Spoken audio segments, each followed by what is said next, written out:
Ehungintzari buruzko erakusketa bat daukagu gaur, TETA-TV jardunaldiren barruan. Zientzia, teknologia eta berrikuntza jardunaldiak. Hiru kontzeptu hauetan pentsatzen dugunean etorkizuna irudikatzen dugu, bai? Nola zientzia eta teknologia lagundu aldozkun etorkizunerako garapen horretan.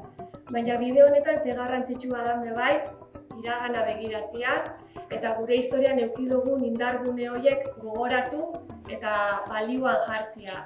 Eta hor kokatzen da ehungintza. Ze garrantzitsua izan da ehungintza Bergaran, horren inguruan sortu den industria textilak, Bergarako garapen ekonomiko eta sozialean zelako garrantzia eduki daben, ezta?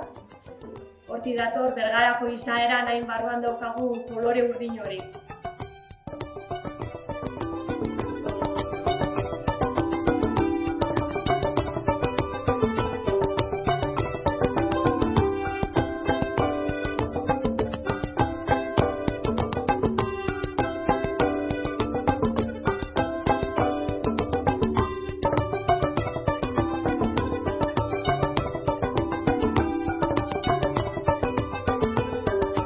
Hemen aretoan, arostegi aretoan, presentatzeko textilo ehungintzan prozeso guztia, kotoitxik hasitza telaraino, oialaraino.